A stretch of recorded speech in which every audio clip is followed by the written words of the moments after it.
Good afternoon, book lovers of the internet. Welcome or welcome back to my channel. I am BookNerd0802, and in this video, I am going to be reviewing a manga volume, yet another book. Because I haven't reviewed a book in quite some time, I had way too much on my plate to be getting enough reading done, but these past few days I've been catching up, and I am going to be speaking about Fire Punch Volume 6 by Tatsuki Fujimoto for the next couple of minutes.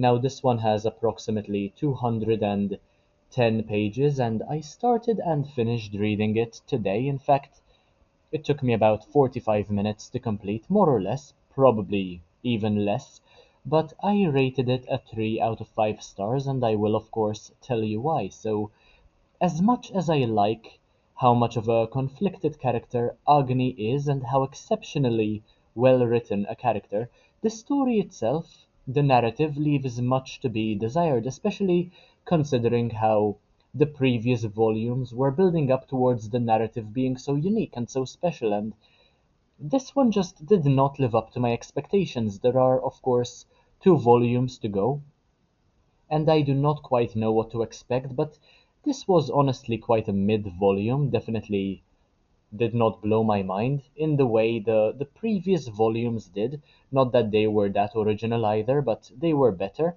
And basically, Agni is a character who is on fire all the time, is in eternal and perpetual pain, and yeah, he misses his sister basically, who was killed in front of his eyes by the same person who burdened him with this pain.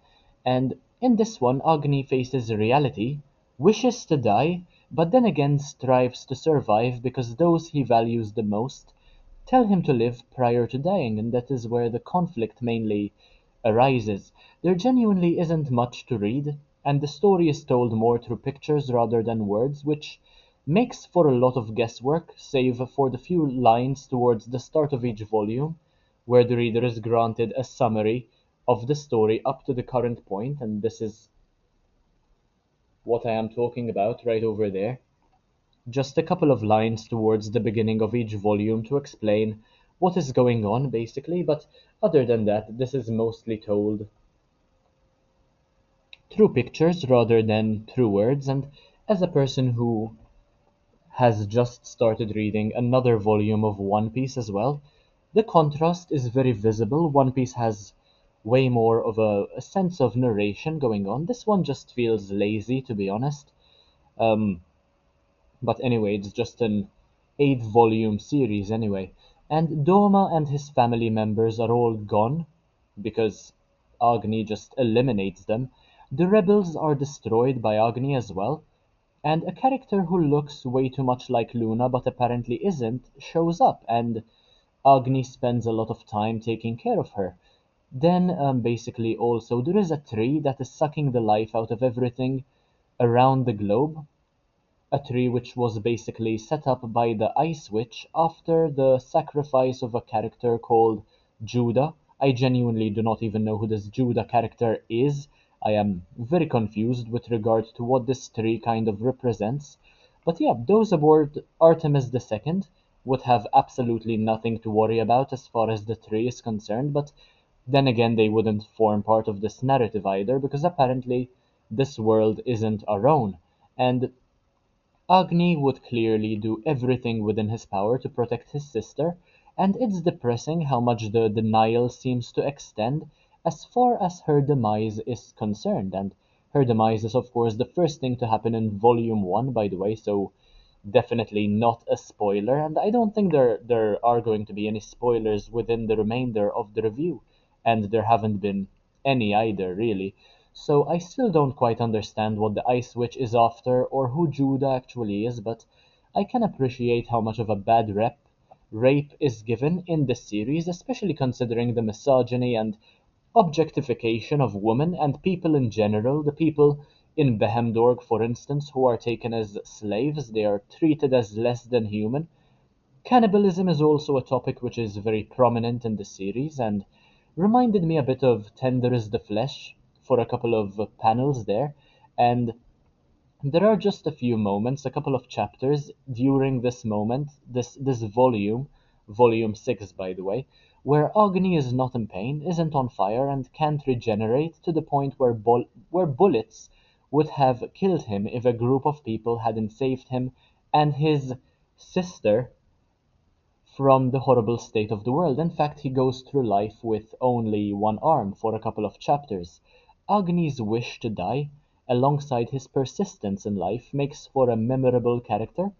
Although the action sequences are generic and nothing mind-blowing truly stemmed from this volume in particular, although it is rather confusing due to how few words are used and how obscure some panels are, there is definitely a lot of the abstract going on within this series, and you have to guess what is actually happening, what is going through the characters' minds, what is real and what isn't, whether Agni is even a real character or not, whether this is all just a story told to a child.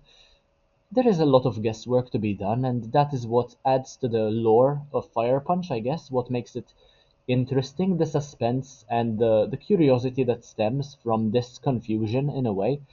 So yeah, as I mentioned, I read this in one sitting and still plan on completing the series, but I am a tad disappointed and hope that the conclusion to the series lives up to my expectations, which is very ironic considering how living is definitely not at the center of Fujimoto's series.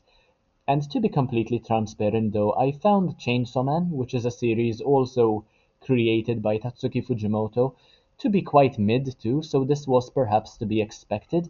The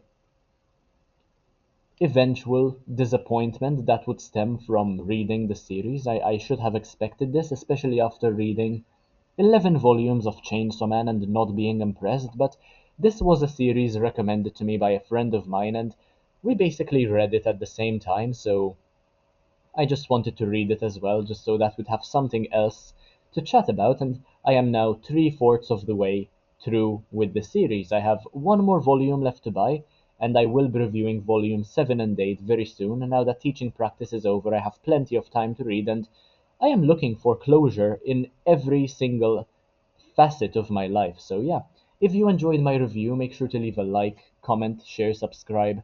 Take a look at the rest of my content because it's absolutely awesome. That is all I had to say with regard to Fire Punch Volume 6. Thank you all so much for watching, and yeah, I'll see you in the next one, hopefully very, very soon. Let me know whether I should also review One Piece down below in the comment section, and the next video will probably have to do with me chatting about Diary of a Wimpy Kid, The Ugly Truth, Volume 5 in the series, so yeah, you have that to look forward to as well. Thank you all for watching. I'll see you in the next one, hopefully very, very soon, and bye guys.